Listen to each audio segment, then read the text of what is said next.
আজ আসি মুখুজ্জেমশাই, আবার না হয় আসবো কোনো দিন। আবার আমাকে শহরে ফিরে যেতে হবে, কিন্তু মনটা বারবার ফিরে আসে আমার এখানে। এই গাছপালা, কাঁচা রাস্তা, নদীর পার আর নৌকা পারাপার, এই সব কিছুতে যেন নিজেকে খুঁজে পাই আমি। এই গ্রামের সময় যেন একটু ধীরেই চলে। না মুখুজ্জেমশাই, মানা করবো আমি সবাইকে, এই গ্রামে কেউ যেন না আসে, নইলে প্রকৃতির প্রেমে পড়ে যাবে সে। চার বাংলা মন্দিরের উপর দিয়ে যখন সূর্যটা যখন নামে, মনে হয় পৃথিবীর সব ব্যস্ততা এক পাশে সরে যায়। নদীর পাড়ে বসে যখন মাঝি ভাইদের সঙ্গে দুটো গল্প করি, মনে বেশ ভালো লাগে। তবে নদীর পাড়ে একটা চায়ের দোকান হলে বেশ ভালো হতো। এমনই হয়তো আমার এই গ্রাম দেখে যারা আসবে তারা বলবে। আজ আসি মুখুজ্জেমশাই, বেলা গড়িয়েছে অনেক, আমাকে আবার অনেকটা পথ যেতে হবে। এই দেবীপুর বড়নগর গ্রামের দৃশ্য, প্রকৃতি, এখান গ্রামের মানুষের উদাত্তীয়তা আমার কখনো ভুলব না। তবে আমি ফিরে গিয়ে আমার এই ভ্রমণের কথা সবার সাথে বলবো। আজ উঠি মুখুজ্জেমশাই, অনেক বেলা গড়িয়ে গেল। স্টেশন চত্বর সব কেমন যেন ফাঁকা হয়ে গেছে। আগে যে ভিড় ছিল একটা শহরে, সেই ভিড় যেন কোথাও উধাও হয়ে গেছে। চলুন ভেতরে যাই। দাঁড়িয়ে আছি এখন বহরমপুর কোর্ট স্টেশনের 1 নম্বর প্ল্যাটফর্মে। ভেবেছিলাম ভোরবেলা ট্রেন ধরবো, কিন্তু হয়ে ওঠেনি। চলুন, ট্রেন চলে এসেছে, উঠে পড়ি আগে।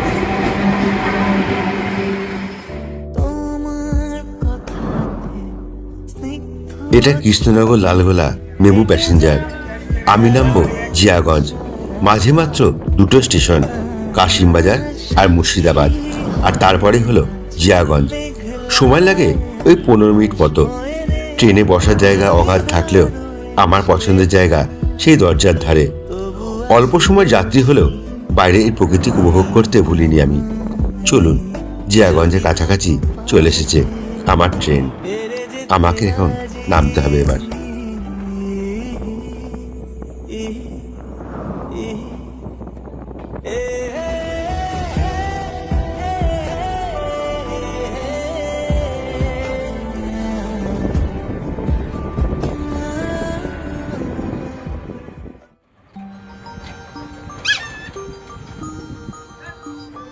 জিয়াগঞ্জ স্টেশন থেকে ডাইরেক্ট আমি দেবীপুর ঘাট যাওয়ার জন্য কোনো টোটো পেলাম না। ফলে আমাকে ব্রেক করেই এই জার্নি করতে হবে। তাই আমি একটা টোটো করলাম ফুলতলা অবধি। তাতে আমার ভাড়া পড়লো 15 টাকা। আবার ফুলতলা থেকে আমি দেবীপুর ঘাট যাব, তার জন্য আমাকে দিতে হবে আরও 15 টাকা। চলুন, সেভাবেই যেতে হবে এখন, যখন সেভাবেই যাওয়া যাক। দেবীপুর ফেরিঘাট এসে নেমে পড়লাম দেবীপুর ফেরিঘাটের সামনে। আর এখান থেকে আমাকে নৌকা করে ওপারে যেতে হবে।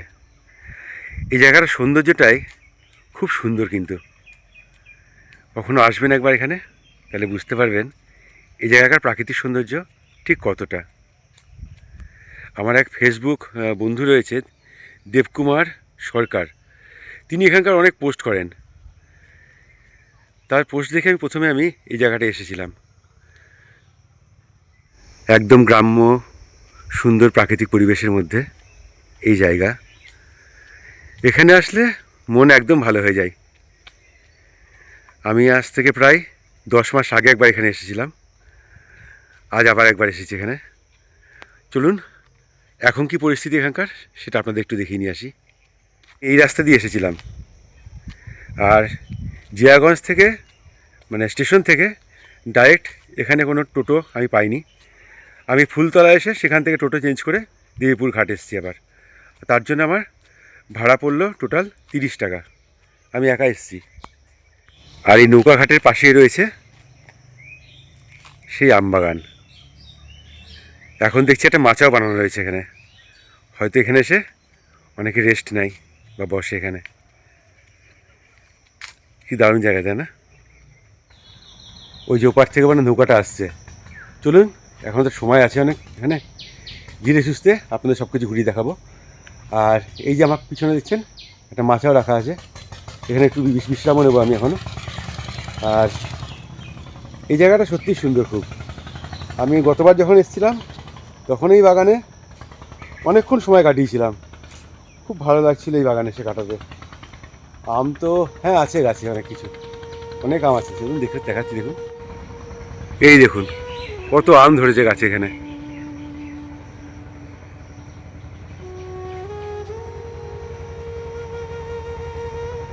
সব আম তো এখনো পাকেনি, এখন আম পাকার টাইমও হয়নি এখনো। আর কদিন পর তো সব গাছ ফাঁকা আম হয়ে যাবে এখানে।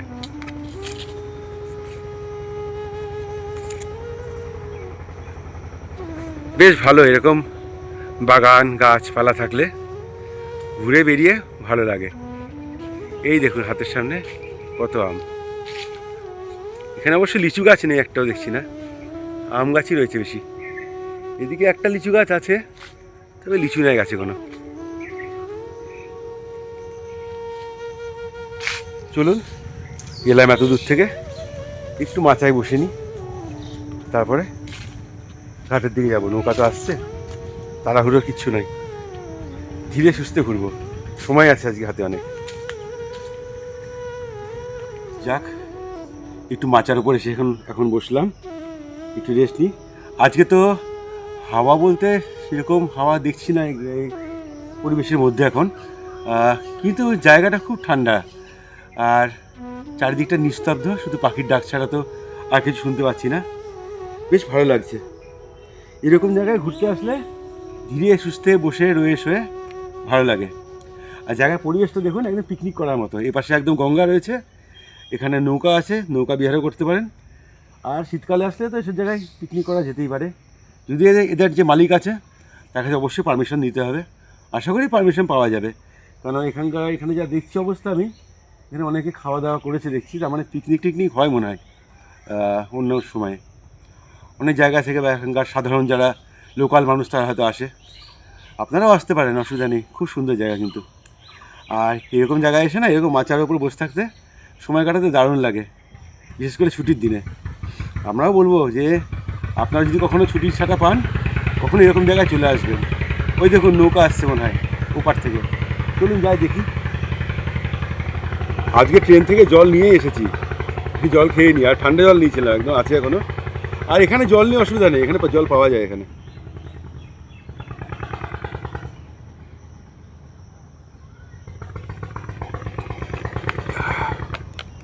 চলুন ঘাটের দিকে যাওয়া যাক।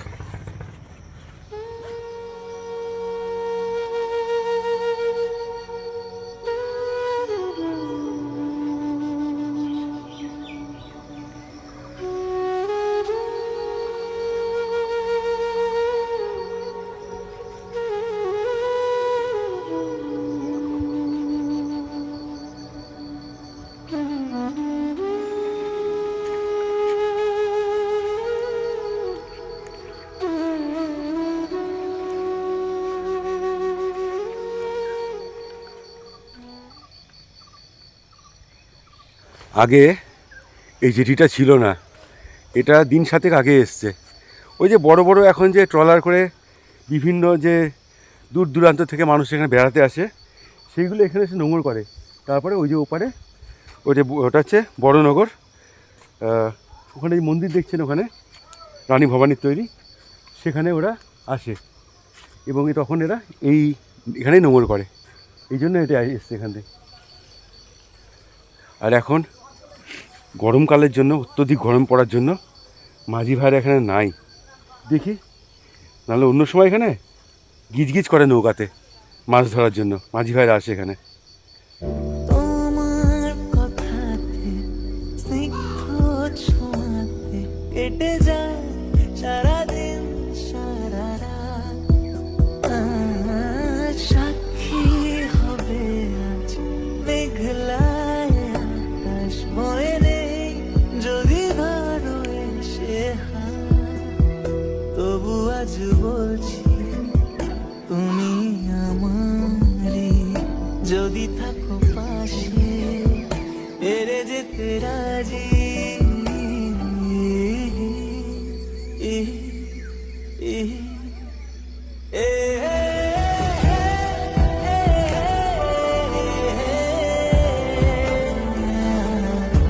এটাও একসময় মনে হয় ঘাট ছিল, কিন্তু এখন জঙ্গল টঙ্গল হয়ে গিয়ে এই ঘাটটা মনে এখন কেউ ব্যবহার করে না। কিন্তু এই জায়গাটার ভিউটা অসম্ভব সুন্দর। কারণ এই জায়গাটা এরকম জায়গায়, এরকম ঘাটে বিকেলবেলা বসে থাকলে খুব সুন্দর লাগবে। এই ধরনের নৌকা আপনারা দীঘা বা মন্দারমণি সমুদ্রের ওখানে অনেক দেখে থাকবেন। আজ আমি দেবীপুর ঘাটে এই ধরনের নৌকা দেখে বেশ অবাক হলাম। আর এটা দেবীপুর ঘাট, আর ওপারটা হলো বড়নগর। নৌকা পারাপার চলছে এখন। আগে দেবীপুর আপনাদের দেখিয়ে নিই, তারপর আপনাদের বড়নগরটা নিয়ে যাব।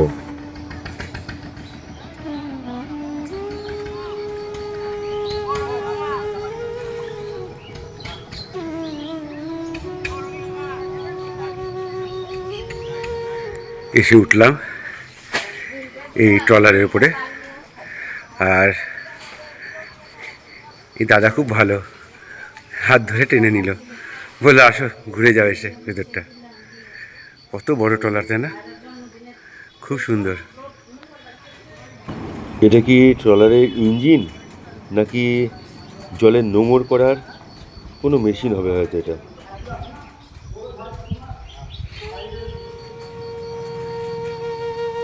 বেশ খানিকটা সময় এই নোঙর করা ট্রলারেই কাটিয়েছিলাম। এখান থেকে দৃশ্যগুলো ছিল একটু অন্যরকম। এই দাদা নৌকা নিয়ে কলকাতা থেকে এসেছে। এই নৌকাতেই তার বর্তমান ঘর, জীবনযাপন। কদিন পর চলে যাবেন তিনি। নৌকাটা দেখতে অনেকটা সেই ভাস্কর দা গামার নৌকার মতো, যেমনটা বইয়ের পাতায় ছবিতে দেখেছিলাম।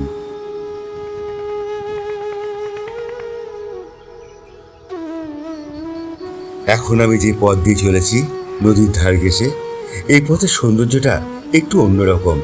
তবে লোকমুখে শুনলাম আগামী দিনে পর্যটনকে উন্নয়ন করার লক্ষ্যে এই পথ ঘাট কংক্রিটের করে দেওয়া হবে। অনেক আলো জ্বলবে, কারণ বিদেশি পর্যটকদের আনাগোনা অনেক বেড়েছে এখানে। কলকাতা, মায়াপুর থেকে বড় বড় ক্রুজ নিয়ে আসেন তারা। এই জায়গার প্রাকৃতিক সৌন্দর্যকে ঘুরিয়ে কৃত্রিম রূপ দেওয়া হবে। আবার কংক্রিটের রাস্তা, পার্ক, আবার একটা গ্রাম তার নিজস্ব ধার দিয়ে গড়ে উঠবে শহরে আদব কায়দায়। এই রাস্তা ধরে গেলে এখানে একটা বিশাল খেলার মাঠ রয়েছে, আর সেই খেলার মাঠের পাশেই রয়েছে এক অনেক প্রাচীন বট গাছ। আগের ভিডিওতে দেখিয়েছিলাম আমি আপনাদের। যারা দেখেননি সেই ভিডিও, তারা আজকে এই ভিডিওতে তারা দেখে নিতে পারেন। এই দেখুন সেই প্রাচীন বট গাছ, আর এখানে বিকেলে খেলাধুলা হয় মাঠে। চলুন সামনে থেকে দেখায় আপনাদের। এই দেখুন, এই হলো সেই প্রাচীন বটবৃক্ষ। এর ছায়াতে বসে থাকলে বেশ আরাম। মানুষ তো বসে এখানে, আজকে লোকজন কম, তাই আসেনি। একটা কুকুর শুয়ে আছে শুধু, কত আরাম করে দেখুন। চারিধারে পরিবেশটা দেখুন কেমন। এরকম সব বড় বড় গাছ দেয়া মাঠের চারপাশে।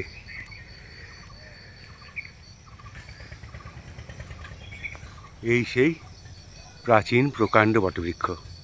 আর কত ঝুড়ি নেমেছে দেখুন এখান থেকে। এরকম গ্রামে গঞ্জে গেলে এরকম বটবৃক্ষ অনেক দেখা যায়, কিন্তু এখানে এরকম অনেক প্রাচীন প্রাচীন গাছও রয়েছে।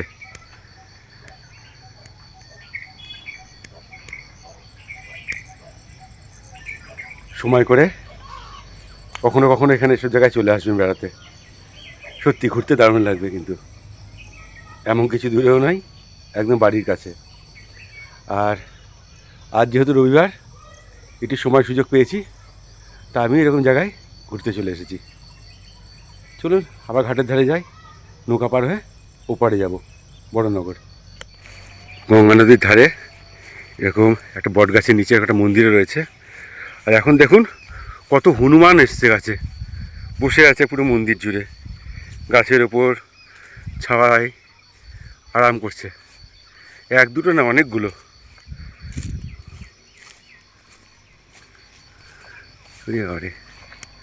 কতগুলো হনুমান দেখুন গাছে। কিরে, ওরে বাপরে বাপ! এই হনুমানদের জন্য এখানে কেউ মনে হয় একটা হনুমান মন্দিরও তৈরি করে দিয়েছে। বাপরে, একটা দুটো না, পুরো গাছ ভরে একদম হনুমান সব। গঙ্গার ধারে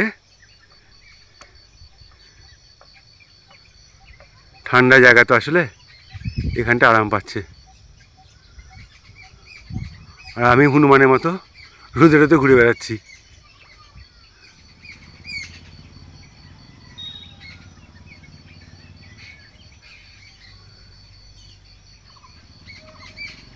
চলি রে, আসি। সব ভালো থাকিস। বিস্কুট টিস্কুট তো কিছু আনিনি, আনলে দিতাম। এখানে আশেপাশে দোকানও নাই যে এনে দেবো। চললাম, টাটা। দূরে ওই গাছটাকে দেখুন, রাত্রেবেলা আসলে না এটা দেখে যে কেউ ভয় পেয়ে যাবে। মনে হবে যেন একটা ভূত দাঁড়িয়ে আছে দুপাশে হাত মেলে, তাই না? উপরটা মাথা, দুটো কান, এরকম লম্বা দু হাত বাড়িয়ে সরে দাঁড়িয়ে আছে।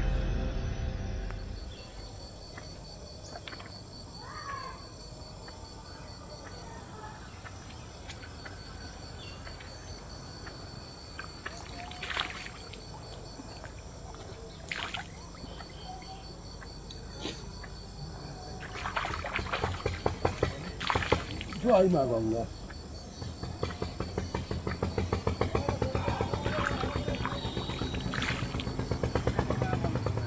ঘাটে নৌকা চলে এসছে, চলুন এখন এই নৌকা করেই আমাকে ওপার দিতে হবে বড় নগর।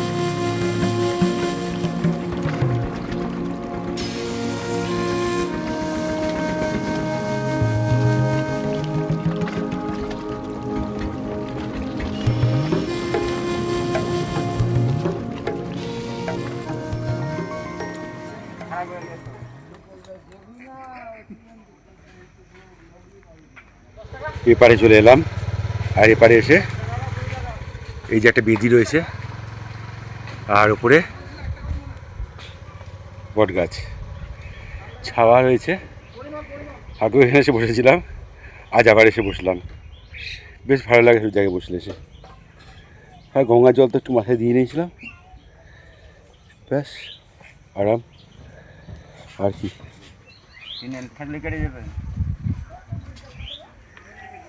আবার সেই রাস্তা, কাঁচামাটির রাস্তা, আর এ পাশে উঁচু করে বাঁধ দেওয়া রয়েছে বাঁদিকে আমার। এই দেখুন, মানে গঙ্গার জল এফ দিয়ে চলে আসে। অনেক উঁচু এই জায়গাটা, বাঁশবাগান রয়েছে বাঁদিকে। আর এই কাঁচামাটির রাস্তা ধরে এখন আমি সামনে যাব। আর এখানে 3টে মন্দির রয়েছে, একটা গঙ্গেশ্বর মন্দির, চারবাংলা মন্দির, আর হচ্ছে রাজরাজেশ্বর মন্দির।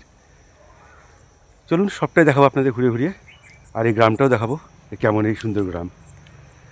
এতক্ষণ তো বসেছিলাম ওখানে ধাপিতে, ওখানে বেশ হাওয়া দিচ্ছিল। এই রাস্তা দিয়ে যেতে যেতে তারপর রাস্তাটা আবার এরকম ডান দিকে বেঁকবে, আবার গঙ্গার ধারের দিকে। ওই দিক দিয়ে আমি যাব এখন, চলুন যাই।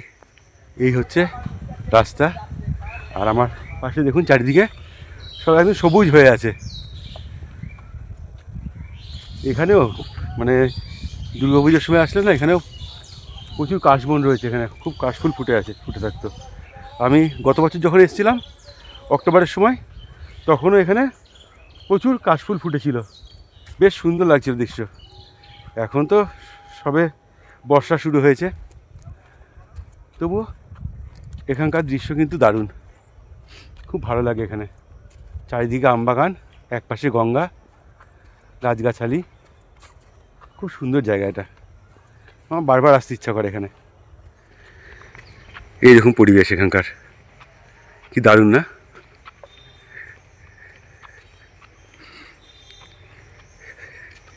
এক দুদিন ছুটি পেলেই মনে হয় এসব জায়গা থেকে ঘুরে আসি, মন ভালো হয়ে যায়।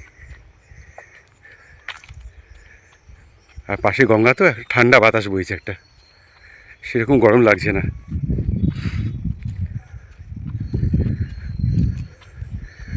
মাঝে মাঝে এরকম ঠান্ডা জায়গায় বসলেও বা দাঁড়িয়ে গেলেও বেশ ভালো লাগে।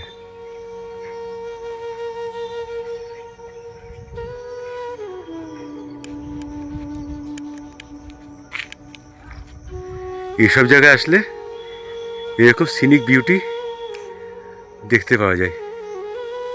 এই পাশে কলা বাগান রয়েছে, আর এ পাশে কাশবন, আর তার পাশে গঙ্গা।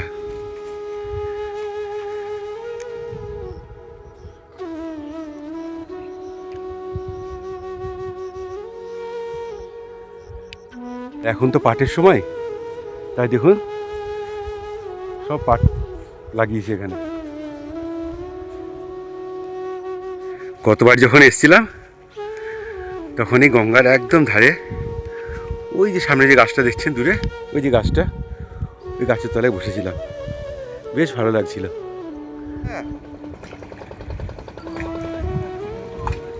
মাছ এই সময় পাওয়া যায় না, তাই না? এই সময় মাছ ওঠে না। এই রাস্তা দিয়ে যাচ্ছি এখন, ওই সামনে রয়েছে একটা জল প্রকল্প কাজ মনে হয় ওখানে, আর ওখানে একটা নৌকাও রাখা রয়েছে দেখলাম তখন ওপার থেকে। তো সেই নৌকা করে এক জেলে ভাই মাছ ধরছিল। চলুন দেখে আসি জায়গাটা। রাস্তাটা দেখুন একবার, এক পাশে কাশবন, এক পাশে পাট গাছ বা পাট ক্ষেত, আর মাঝখান দিয়ে এখন সরু রাস্তা। দারুণ লাগে সব জায়গায় আসলে। চলুন আরও ভালো ভালো জিনিস দেখাবো আজকে আপনাদেরকে, ভালো লাগবে দেখবেন ভিডিওটা স্কিপ না করে পুরোটা দেখবেন, মনে হবে সত্যি কিছু দেখালো।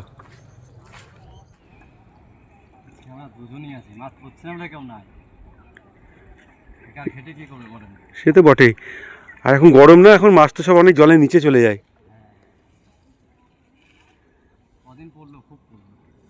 ওই কালবাউস খুব উঠছিল কদিন, তাই না? কালবাউসই বেশি আসে, গলদা চিংড়ি টিংড়ি কিছু উঠছে না, বড়শিতে ওগুলো। ও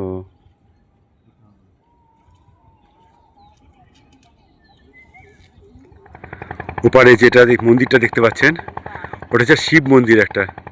গত বছর যখন ওই যে ওইটা শিব মন্দির না, হ্যাঁ, গত বছর যখন এসেছিলাম ওই মন্দিরে গিয়েছিলাম, দারুণ জায়গাটা। এই গঙ্গা থেকেই এখানে একটা ক্যানেল বেরিয়ে গেছে। এই ক্যানেলে আগে অনেক মাছ হতো, ওই জন্য দেখুন মাছ ধরার জন্য এখানে এরকম ব্যবস্থা করা রাখা ছিল।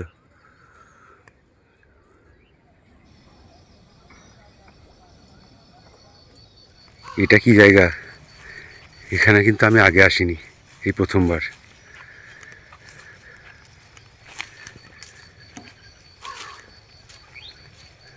বেশ নির্ঝুম জায়গাটা। গঙ্গা থেকে এই ক্যানেলটা কিন্তু অনেক দূর গিয়েছে, ওই জন্য এখানে সব জায়গায় মাছ ধরার ব্যবস্থা করে রাখা হয়েছে। আর কদিন পর হয়তো ভালো বর্ষা পড়বে, তখন জল বাড়বে, তখন হয়তো আরও এখানে মাছ ধরার ব্যবস্থা তখন হবে। এখন ধরছে না ঠিকই, তখন হয়তো ধরবে। আর এখন গঙ্গায় মাছ কম, কদিন আগেও ভালো উঠছিল বলছিল সবাই, এখন কম উঠছে। এটা কি কারোর বাড়ি নাকি, নাকি হয়তো কোনো কিছু রাখার জন্য কোনো গোডাউনের মতো করে রেখেছে। বাড়ি তো এখানে কেউ করবে না আশা করি। কিছুক্ষণ এখানে একটু দাঁড়িয়ে রেস্ট নিয়ে নিই, তারপর আবার পথ চলা শুরু করব। বেশ ভালো জায়গাটা, কিন্তু আমি আগে এসে থাকলেও এই জায়গাটা আমি আগে আসিনি কখনো, আজকে এলাম, এই জায়গাটা দেখলাম। সত্যি ক্যানেলটাও দেখা ছিল, জানা ছিল না আমার যে ক্যানেলটা কী জিনিস। যদিও গুগল ম্যাপে এটা শো করছিল জিনিসটা, কিন্তু আমি কোনো ভাবছিলাম কোনো নদীর সঙ্গে মিলন কিনা, কিন্তু সেটা না। এটা আসলে চাষবাসের জন্য হয়তো কোনো ক্যানেল কেটে রাখা হয়েছিল, আর যখন জল বাড়বে তখন এই এই গঙ্গার জল দিয়েই হয়তো সেটাকে চাষের কাজে লাগাবে। তো যাক, ভালো জায়গাটা বেশ। চলুন এবার আপনাদেরকে আর একটা জায়গা থেকে ঘুরিয়ে নিয়ে আসি।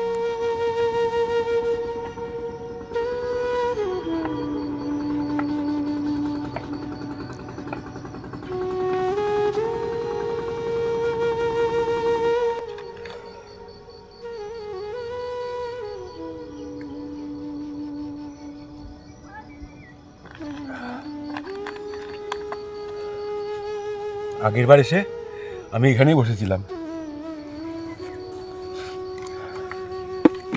বেশ শান্তি লাগে সে জায়গায় এসে বসলে। আগের বার তো অনেকক্ষণ সময় এখানেই কাটিয়েছি আমি, তখন খাওয়া দাওয়ার সঙ্গে নিয়ে এসেছিলাম। আজকে যদিও খাওয়া দাওয়ার সঙ্গে আনিনি, দেখি এখানে যা পাবো, এখানে খাওয়া দাওয়ার অসুবিধা নেই, এখানে খাবার দাবার পাওয়া যায় ওই চার বাংলা মন্দিরের সামনে, ওখানে ওখানে যাবো, ওখানে পেয়ে যাবো। কিন্তু এসব জায়গায় না বসে থাকতে গেলে বেশ চুপচাপ বসে থাকতে হয়, খুব সুন্দর লাগে সে জায়গায় বসলে। ওই যে দূরে এক দাদাকেও দেখছি ওখানে ছাতা মাথায় দিয়ে বসে আছে, উনি মনে হয় যত সম্ভব মাছ ধরছে মনে হয়। আজকে তো তাও অত ডিঙি নৌকা দেখছি না, হয়তো বিকালবেলার দিকে হয়তো সবাই আসবে মাছ ধরবে। একটা একদম পুরো সবুজ গাছে ভরা একদম, মাঝে মাঝে একটু করে হাওয়া দিচ্ছে, আবার বাতাসটা বন্ধ হয়ে যাচ্ছে। তবে গঙ্গার ধার তো, ওই জন্য একটা গঙ্গার ঠান্ডা বাতাস একটা আছেই, রয়েছেই, অতটা গরমও লাগছে না যদিও। ওই যে জেলে ভাইটা আসছে জাল ফেলতে ফেলতে।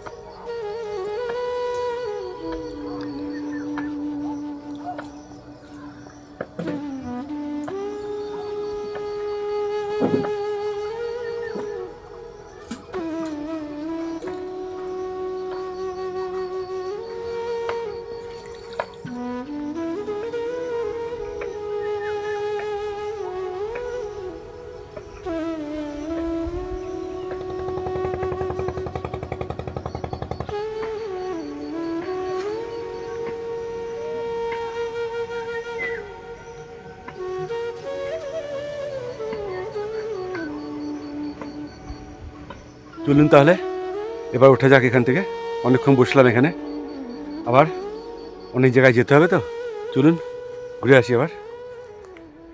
গ্রামটা সত্যি অপূর্ব সুন্দর, বারবার আসতে মন চায় এখানে। আপনারাও আসবেন পারলে কখনো। এখানে মন্দির রয়েছে, 3টে মন্দির রয়েছে এখানে। আপনারা যারা গ্রাম ঘুরতে ভালোবাসেন তারা চলে আসবেন এই জিয়াগঞ্জ স্টেশনে বা আজিমগঞ্জ থেকেও এখানে অনায়াসে চলে আসা যায়।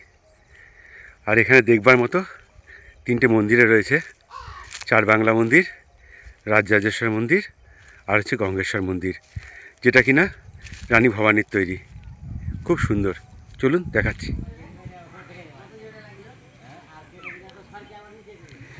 এই রাস্তা ধরেই এখন আমাকে যেতে হবে, এদিক দিয়ে যাওয়া যাবে চার বাংলা মন্দির। এখন কতটা উঁচু, জায়গাটাও দুর্দান্ত, চারিপাশে বাঁশবাগান।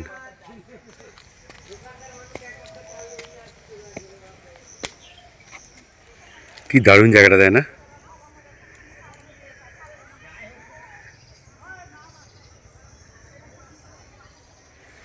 এই বাঁশবাগানের মধ্যে দিয়েই আমাকে যেতে হবে, তারপরে সামনে পাবো রাস্তা। সাবধানে, দারুণ জায়গা, তাই না?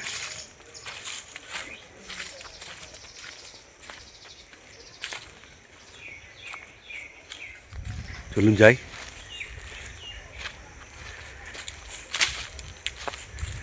খুব সুন্দর জায়গা।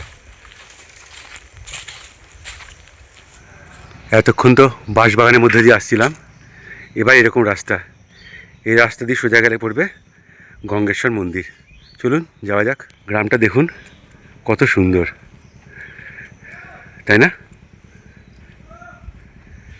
রাস্তার পাশে দেখুন এরকম একটা শিব মন্দির। গঙ্গেশ্বর মন্দির বড়নগরে যে বেশ কয়েকটি প্রাচীন মন্দির রয়েছে তার মধ্যে বিখ্যাত এই গঙ্গেশ্বর মন্দির।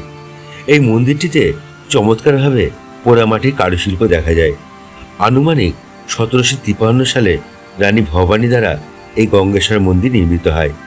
বাঁকুড়া, বিষ্ণুপুরের মন্দিরগুলি যেমন, ঠিক তেমনই আদলে তৈরি হয় এই গঙ্গেশ্বর মন্দির। মন্দিরের দরজা বন্ধ এখন, তাই ভেতরে বিগ্রহ আপনাদের দেখাতে পারলাম না। একদম গ্রামের মাঝেই এই গঙ্গেশ্বর মন্দির। হয়তো আগে এখানে গ্রাম ছিল না, পরে হয়তো লোকবসতি হয়েছে, তারপর এখানে গ্রামাঞ্চল গঠিত হয়েছে। সত্যি সেই সময়কার কি দারুণ কারুকার্য ছিল, তাই না? কত ধৈর্য ধরে এসব একটা মন্দিরকে বানাতে হয়েছিল এবং যে কতটা সময় লেগেছিল সেটাই ব্যাপার।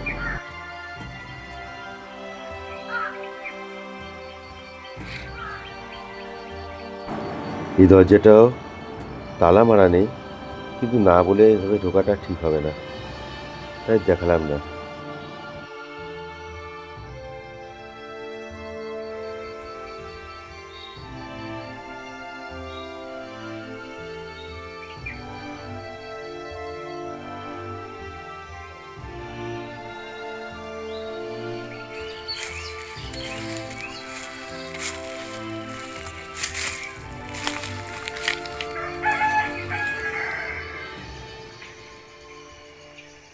মন্দিরের অবস্থানটা ভারী সুন্দর জায়গায়, এত সুন্দর গ্রাম, সেই গ্রামের পাশে এই দেখুন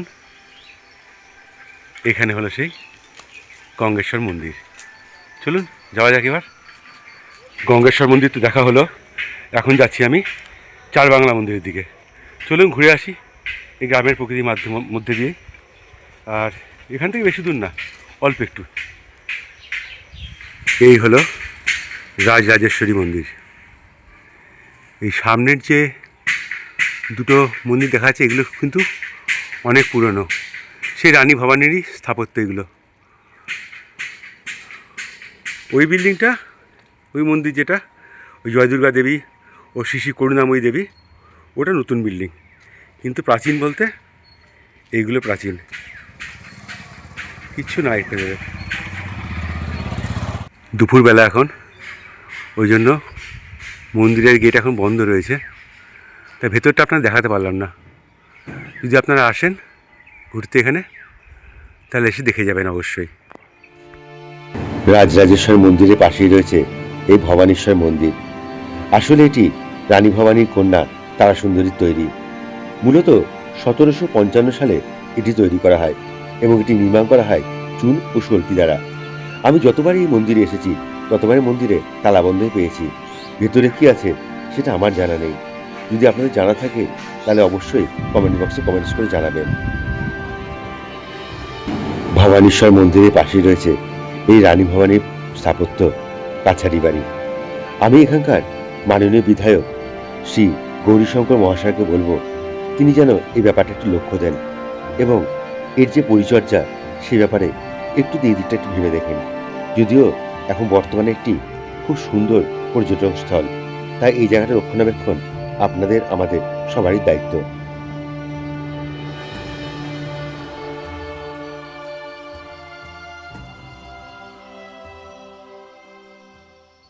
হলো চার বাংলা মন্দির, রানী ভবানীর আরেক স্থাপত্য কীর্তি।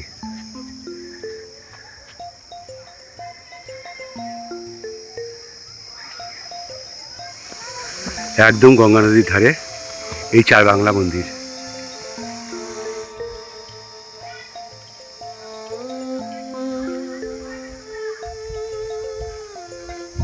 এসছিলাম, গিয়েছে গঙ্গা ডান দিকে, আর এই মন্দিরের পাশেই এই চার বাংলা মন্দির। ঝিঝি পোকা ডাকছে কি দেখুন, এখানে মস্ত বড় তেঁতুল গাছ রয়েছে, তেঁতুল গাছে এখান থেকে ঝিঝি পোকার ডাক আসছে সমানে।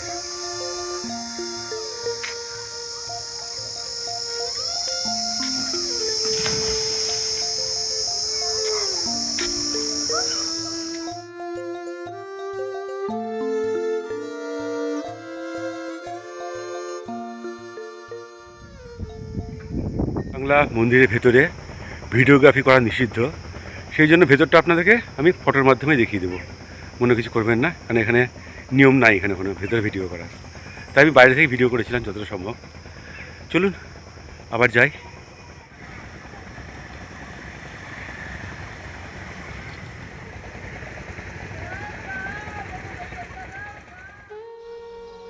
আবার এসে পৌঁছালাম খেয়াঘাটে। হাতে এখন অনেক সময়, তার নদীর ধারে সবুজ ঘাসের উপর বসে এখানকার স্থানীয় মানুষদের সাথে গল্প করছিলাম।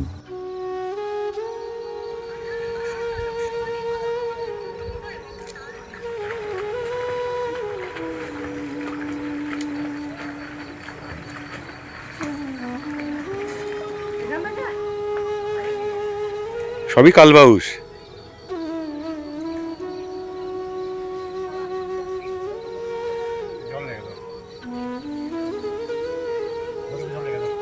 এখান থেকে তো খেয়ে চলে আসবে ঠান্ডা জল।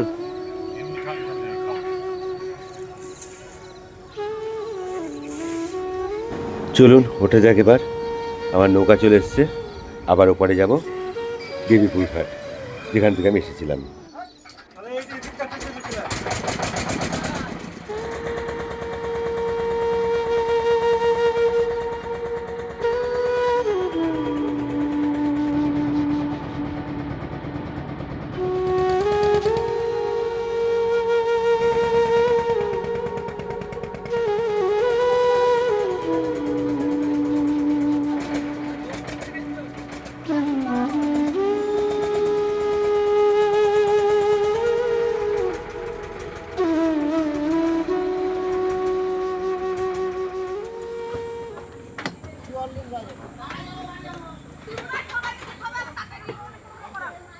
নদীর ঘাটে এসে পৌঁছালাম, আর এখানে দেখুন হনুমানের আবার কি সাংঘাতিক অত্যাচার। আসলে পাশে ওই যে একটা আম বাগান আছে না, ওই আম খাওয়ার জন্য ওটা বারবার করে আসে। আর আম গাছের যে বাগানের যে মালিক রয়েছে, তিনি এখন এদেরকে তাড়িয়ে বেড়াচ্ছে।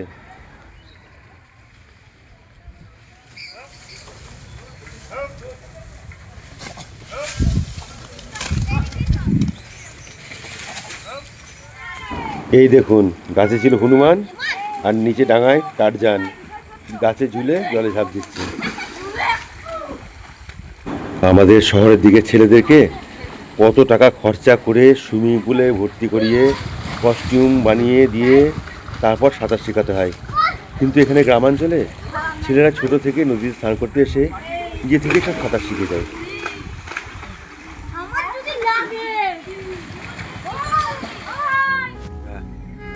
সবই হয়ে গেল, আর এখন রোদের তাপটা একটু কমেছে, আর আমি এখন এই দেখুন এই গঙ্গার ধারেই পাশে এখানে আমি বসে আছি। বেশ ভালোই ঘুরলাম, আর এই সমস্ত গ্রাম টাম ঘুরতে তো আমার ভালোই লাগে, আপনারা জানেন।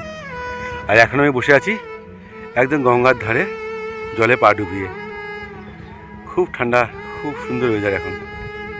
আর গঙ্গার ধারে তো এত গাছপালা, এত সুন্দর হাওয়া বইছে, বেশ ভালো লাগছে। আপনারা চলে আসবেন মাঝে মাঝে এরকম জায়গায়। আপনারা দুভাবে আসতে পারেন। এক, আমি যেভাবে শিয়ালদা লালগোলা লাইনে জিয়াগঞ্জে নেমে টোটো করে তারপরে দেবীপুর ঘাটে এলাম। আরেকটা আপনারা করতে পারেন, সেটা যারা হাওড়া থেকে বা মালদার দিক থেকে বা শিলিগুড়ির দিক থেকে আসছেন, আপনারা আজিমগঞ্জে নেমে যাবেন। আজিমগঞ্জ থেকে টোটো করে আপনারা কিন্তু এখানে একদম চারবাংলা মন্দির চলে আসবেন। আর চারবাংলা মন্দিরের এপারটাই হচ্ছে দেবীপুর ঘাট, আর ওইটা হচ্ছে বড়নগর গ্রাম। খুব সুন্দর জায়গা, আসবেন, অনেক কিছু দেখার আছে এখানে।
আরেকটা কথা আপনাদের জানিয়ে দিই, যে আপনারা ভাবছেন যে যারা দূর থেকে আসছেন, তো এখানে কোথায় খাবো, কোথায় থাকবো, তো শুনে নিন। এখানে জিয়াগঞ্জে বলুন বা আজিমগঞ্জে, এখানে থাকার হোটেল, খাওয়ার হোটেল অনেক রয়েছে। আপনি এমনি গুগলে সার্চ করলেও আপনি অনায়াসে প্রচুর হোটেল পেয়ে যাবেন, বা মেক মাই ট্রিপ বা যেখানে বলুন পেয়ে যাবেন। আর যারা ধরুন একদিনে ধরুন এসে ঘুরে চলে যাবে তাদের জন্য কিন্তু এখানে অনেক হোটেল আছে, এবং সেটা আপনি যদি জিয়াগঞ্জের ট্রেন থেকে নেমে ওখানে আশেপাশে দেখবেন প্রচুর ওখানে হোটেল পাবেন। আর এই যে বড়নগর যে চারবাংলা মন্দির, এই মন্দির থেকে সোজা গিয়ে আর একটু কিছুটা 5 মিনিট হাঁটলে ডান দিকে বাঁ দিকে দেখবেন অনেক খাওয়া দাওয়ার হোটেল আছে, কোনো অসুবিধা হবে না। চলে আসুন, সব কিছু ব্যবস্থা আছে এখানে। এখন বিকেল 5টা। আপনারা যদি দেবীপুর ঘাট বা এই বড়নগর বেড়াতে আসেন তাহলে কিন্তু এই সূর্যাস্ত দৃশ্যটা কখনো মিস করবেন না। ভারী সুন্দর লাগে এই দেবীপুরের ঘাট থেকে এই বড়নগর সূর্যাস্ত দেখতে।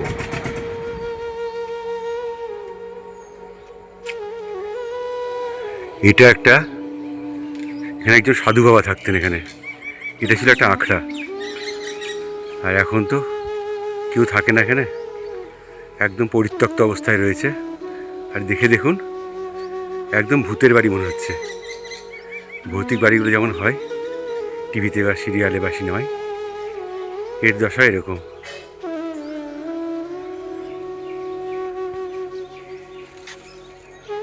আজকের ভিডিওটি এ পর্যন্তই। যদি ভিডিওটা ভালো লাগে তাহলে অবশ্যই অন্যকে দেখার জন্য শেয়ার করে দেবেন। আসছি আবার নতুন কোনো গল্প নিয়ে। আর নতুন বন্ধু হলে সাবস্ক্রাইব করে দেবেন। ভালো থাকবেন সবাই, পাশে থাকবেন এভাবে আমাদের সঙ্গে।